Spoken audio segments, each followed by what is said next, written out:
Jika kita ingin mendapatkan kemudahan dalam hidup, kenyamanan, kenikmatan, maka kunci yang pertama kata Allah, fokus baik-baik, perhatikan, ikutilah, temani, dempetin. Ya, oleh kita sandingkan kehidupan kita itu dengan golongan-golongan yang paling utama. Wa hasuna ulaika rafiqa. Dan mereka itu sebaik-baiknya model kehidupan yang harus kita ikuti sampai dempet ikuti dengan dekat sekali pola kehidupan mereka. Siapa mereka ini? Mereka itu adalah orang-orang yang selalu taat kepada Allah dan Rasul. Taat. Makanya ayatnya dibuka dengan kalimat Quran surah keempat ayat 69, wa may yuti'illaha war rasul. Siapa yang mau menaati Allah dan Rasul? Taati. Ikuti. Nah, model kehidupan yang taat kepada Allah itu disebutkan oleh Al-Quran ada 4 golongan utama. 1, para nabi. Ada al-anbiya, ada nabiyin,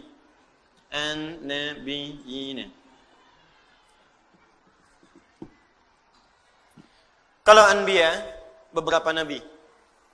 Karena itu di surah Al-Anbiya tidak dikisahkan semua nabi. Tapi kalau nabiyin, itu seluruh nabi. Dari Nabi Adam alaihissalam sampai Nabi Muhammad sallallahu alaihi wasallam. Jadi Allah akan memberikan pesan kepada kita, kalau hidup kita ingin tenang, ingin nyaman, ingin nikmat di rumah tangga, di pekerjaan, di kehidupan sosial, ikuti pola hidup para nabi. Makanya saat Anda sakit, ada contoh Nabi Ayub yang pernah sakit. Oh, fokus. Ada yang pernah sakit. Ya Allah, saya sakit kepala, sakit di kaki, sakit di tangan, ya, sakit di kantong, ya, sakit macam-macam. Nah, begitu terkena penyakit fisik, Allah turunkan pola kehidupan Nabi yang pernah sakit. Ada yang ringan-ringan, seperti Nabi Ibrahim sakit. Bagaimana menikmati penyakit itu? Ini yang paling indah. Sakit tapi menikmatinya gitu. Kan kebanyakan orang sakit itu menghadirkan keluhan kan? Makanya dokter bertanya ketika pasiennya datang, keluhannya apa Pak? Keluhannya apa Bu? Ini ada orang sakit mengeluh. Tapi kalau Anda paham rumus ini, sakit tapi menikmati sakitnya. Pernah nggak ada orang terima sakit? Keluhannya apa? Oh, nggak ada, nikmat semuanya. Terus ngapain Bapak kesini? Cuma buat kasih tahu aja. Orang semua sakit itu ditanya keluhan, yang ini tidak menikmati sakitnya. Nabi Ibrahim sakit. Ketika sakit, Quran surah ke-26 ayat 80. Wa idza maridtu fahuwa yashfin. Kalau saya sakit, pasti Allah sembuhkan. Enggak ada keluhan. Allah, Engkau yang memberi saya makan. Engkau yang memberi saya minuman. Engkau yang menghidupkan saya. Engkau yang mewafatkan saya. Seperti Engkau menyehatkan saya dengan makanan dan minuman. Saya sakit pun, pasti Engkau sembuhkan. Enggak ada keluhan yang keluhan. Yang dahsyat Nabi Ayub. Ketika Anda berkata, itu kan penyakit biasa Ustaz. Tapi saya ini kena jantung. Jantung. Tapi kan masih hidup Bu. Kematian itu tidak ada hubungan dengan jantung. Kematian itu dengan ajal. Ada orang nggak sakit jantung pun kalau sudah tiba waktunya meninggal juga. Gitu.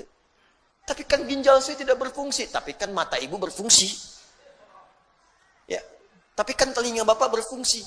Lisan kita berfungsi. Maka ketika ada orang mengeluhkan penyakitnya, Allah turunkan penyakit yang paling dahsyat yang pernah dialami oleh seorang nabi, yang tidak pernah dirasakan oleh orang sebelumnya dan tidak akan pernah dialami oleh orang setelahnya. Supaya nggak ada yang mengeluh lagi. Ketika mengeluh, Allah kemudian balikan. Ini aja nabi saya uji, dia nggak mengeluh. Kamu bukan nabi, kenapa mengeluh? Tapi kan dia nabi ya Allah. Diturunkan ayatnya. Kalau ada orang yang bukan nabi pun mengikuti amalannya, maka saya akan berikan kenikmatan yang sama seperti dia mengalaminya. Maka turunlah Quran surah ke-21 ayat 83 sampai 84 itu. Wa ayyuba idznada rabbahu anni massani yadurru wa anta arhamur rahimin. Kata Allah, hei, saya akan buka kisah Ayub alaihissalam supaya kalian belajar. Ketika ia mulai bermohon kepada Allah, saat sakitnya mulai mengganggu dia untuk ibadah. Di saat sakitnya itu biasa, beliau nikmati aja. Nikmati, sholat ya sholat, ibadah ya ibadah, nggak ada keluhan. Istrinya bertanya, Papa, kenapa nggak minta kepada Allah sembuhkan? Kata suaminya, berapa lama kita sehat dan senang? 20 tahun. Berapa lama kita diuji dengan sakit dan begini? 7 tahun. Nanti aja, kalau sudah sakitnya sama dengan sehat 20 tahun, baru saya minta kepada Allah. Saya malu dikasih sehat 20 tahun, saya senang. Kenapa ketika dikasih sakit untuk ibadah selama baru 7 tahun sudah mengeluh? Bukankah semuanya datang dari Allah untuk kita beribadah kepada Allah? Dikasih kaya 20 tahun, kita senang. Diuji dengan fakir baru 7 tahun sudah mengeluh. Saya malu. Nanti aja kalau ujiannya sudah serupa. Jadi bagi Nabi Ayub nggak ada bedanya. Harta ada, nggak ada harta, tetap ketaatan kepada Allah meningkat. Sakit dan sehat nggak ada bedanya bagi beliau.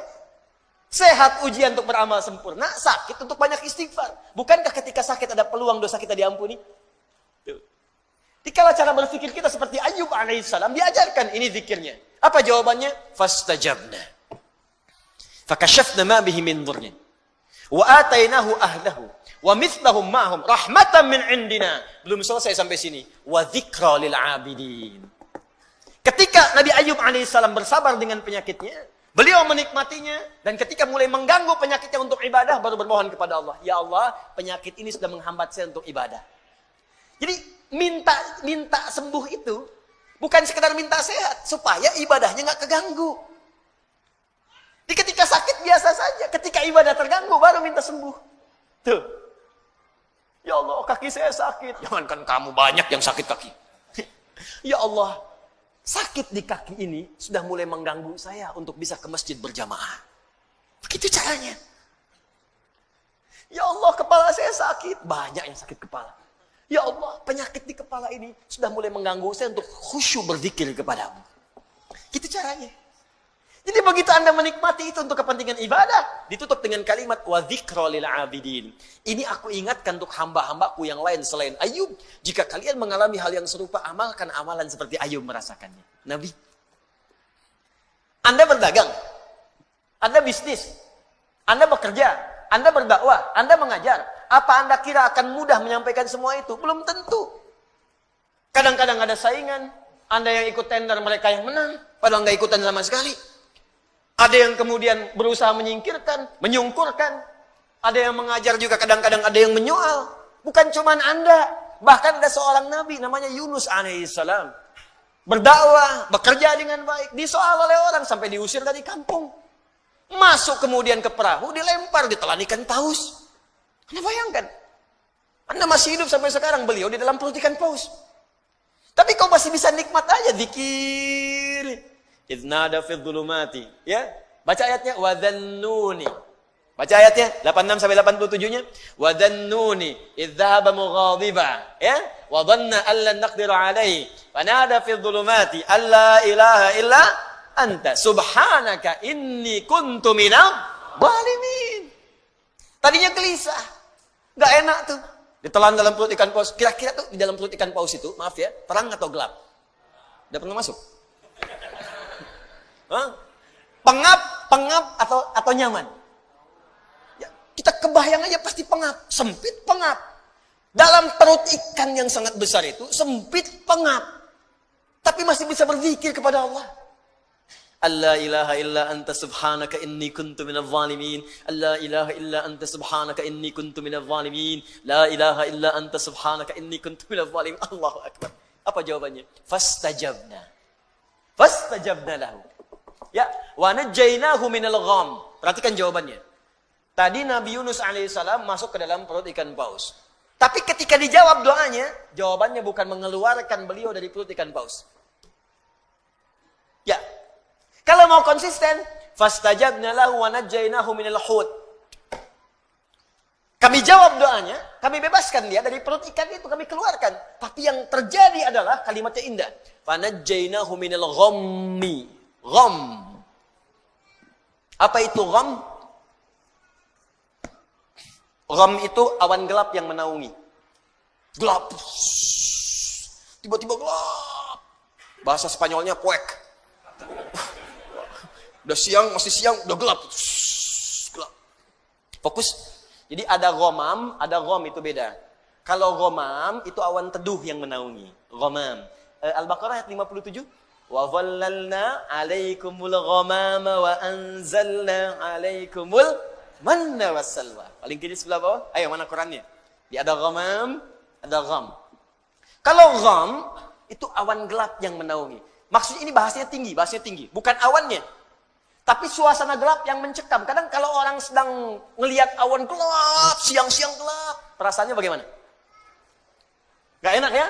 Gak enak, jalan gak enak, perasaan gak enak. Yang dimaksudkan di sini bahasa kiasan. Ada orang yang mengalami situasi yang gelap, bikin sesak. Seperti Nabi Yunus berada di perut ikan paus. Suasana gelap, bikin sesak. Mungkin tidak harus masuk ke perut ikan. Anda ikut pekerjaan, tiba-tiba dijaili oleh orang. Anda yang difitnah, bukankah gelap? Pulang-pulang siang tapi sudah longlai.